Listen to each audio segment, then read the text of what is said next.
Welcome to విధ్వంసం files. YCP ప్రభుత్వం వచ్చిన తర్వాత రాష్ట్రంలో డ్రగ్స్ వాడకం, రవాణా పెరిగాయన్న ప్రతిపక్షాల విమర్శలు నిజం లేదని అధికార పక్షం నేతలు ఎప్పటికప్పుడు ఖండిస్తూ వచ్చారు. కానీ వరుసగా జరుగుతున్న సంఘటనలే వారి వాదనను వమ్ము చేస్తున్నాయి. అదానీ సంస్థ నడిపించే గుజరాత్లోని ముంద్రా పోర్టుకు టాల్కమ్ పౌడర్ పేరుతో దిగుమతి అయిన 21,000 కోట్ల రూపాయలు విలువ చేసే సుమారు 3,000 కిలోల హెరాయిన్ను 2021 సెప్టెంబర్లో DRI అధికారులు పట్టుకున్నప్పుడు సంచలనం రేగింది. కారణం ఏమంటే ఆ సరుకు దిగుమతి చేసుకున్న Aashi trading company address Vijayawada సత్యనారాయణపురంలో ఉంది. ఈ ఆంధ్రప్రదేశ్ అడ్రస్ లింక్ గురించి వివరణ ఇంతవరకు బయటికి రాలేదు.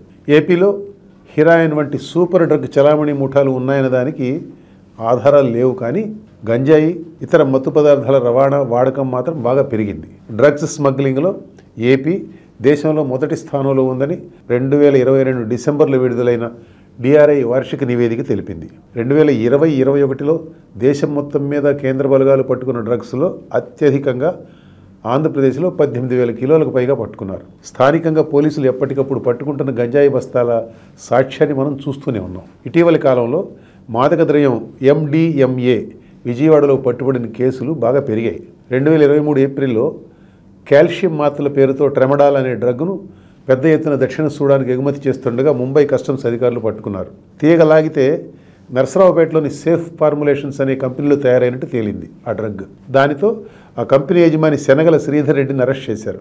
కోడెల శివప్రసాదరావుకు చెందిన ఈ కంపెనీని 2019లో అధికార మార్పిడి తరువాత వైసీపీ నేతల సన్నిహితులు స్వాధీనం చేసుకున్నారని మీడియా రిపోర్ట్ చేసింది. ట్రెమడాల్ లాంటి ప్రమాదకరమైన డ్రగ్ తయారీపై సరైన పర్యవేక్షణ లేకపోవడం దేన్ని సూచిస్తున్నది? మావోయిస్టులకు గట్టి పట్టున్న AOB ఆంధ్ర ఒరిస్సా బోర్డర్ ప్రాంతంలో ఎప్పటి నుంచో గంజాయి పండిస్తున్నారు. దేశంలో చాలా ప్రాంతాలకు ఇప్పటికీ ఆ ప్రాంతం నుంచే గంజాయి పెద్ద ఎత్తున సరఫరా అవుతున్నది. ఏపీకి సంబంధించి యువతల పక్క ఉన్న విశాఖ ఏజెన్సీలో గంజాయి సాగవుతుంది. ఎక్కడైతే ఉత్పత్తి జరుగుతుందో అక్కడే వలపనితే గంజాయి రవాణాను చాలా వరకు అరికట్టవచ్చు. పరిమిత ప్రాంతంలో నిఘా తేలిక. ఆ తేలికైన పని మానేసి గంజాయి వ్యాప్తి తర్వాత దాన్ని పట్టుకునేందుకు చూస్తే ఏం ప్రయోజనమని ఒక రిటైర్డ్ పోలీస్ అధికారి వ్యాఖ్యానించారు.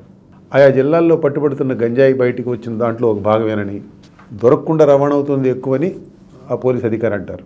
ఇతర రాష్ట్రాలకు రవాణా అవ్వడమే కాకుండా రాష్ట్రం నలుమూలలా గంజాయి సులభంగా దొరుకుతుంది. ఇవాళ మాదక ద్రవ్యాలు అంత సులభంగా దొరుకుతుంటే నేరాలకు కళ్ళెం వేయడం చాలా కష్టం శాంతి భద్రతల యంత్రాంగానికి. గంజాయి మత్తు ప్రభావంలో చేసే నేరాలు విపరీతంగా పెరిగాయి ఆంధ్రప్రదేశ్లో ఇటీవల కాలంలో. కొన్ని అత్యాచారం కేసుల్లో నిందితులు గంజాయి సేవించిన తర్వాత నేరానికి పాల్పడినట్టు తేలింది. ఇలాంటి సమాచారం బయటకు వచ్చిన ప్రతిసారి గంజాయి కోణం లేదని బుకాయించడానికే వైసీపీ నేతలు తిప్పలు పడుతున్నారు. కానీ ఈ తరహా నేరాలు ఎక్కువయ్యాయన్నది వాస్తవం, కఠోర వాస్తవం. గుంటూరులో 2 యువకులు గంజాయి మత్తులో అర్ధరాత్రి బీభత్సం సృష్టించారు. ఓ రోజు దోపిడీ ప్రయత్నాల్లో 2 సెక్యూరిటీ గార్డులను హత్య చేశారు వాళ్ళు. ముఖ్యమంత్రి జగన్ నివాసం సమీపంలోనే గంజాయి సేవించి హింసకు పాల్పడుతున్నారని లంబాడిపేట మహిళలు తాడేపల్లి పోలీసులకు ఫిర్యాదు చేశారు ఓ టైంలో.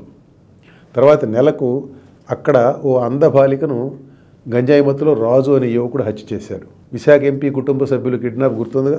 కిడ్నాపర్లు గంజాయి తాగుతూ బందీలను హింసించారని ఎంపీనే స్వయంగా చెప్పారు మీడియాకి. ఆంధ్రప్రదేశ్లో గంజాయి వాడకం పెరగడానికి జగన్ ప్రభుత్వ మద్యం విధానం కూడా ఒక కారణం. మొదట్లో మద్యం ధరలు విపరీతంగా పెంచడం వల్ల కొందరు గంజాయి వైపు మళ్ళారు. విద్యార్థుల్లో, యువతలో గంజాయి వాడకం బాగా పెరిగింది. గంజాయి అమ్మే ముఠాలు మొదట విద్యార్థులకి అలవాటు చేస్తాయి. తర్వాత వారిలో కొందరిని ట్రాఫికింగ్, సరఫరాకు ఉపయోగించుకుంటారు, డ్రగ్ ట్రాఫికింగ్. కొన్నాళ్ల కింద కొందరు విద్యార్థులు గంజాయి తాగుతూ దొరకడంతో మొత్తం విద్యార్థులందరినీ జాగ్రత్తగా గమనిస్తుండాలని విజయవాడ చుట్టుపక్కల ఉన్న కాలేజీలకు విజయవాడ పోలీసులు లేఖ రాశారు.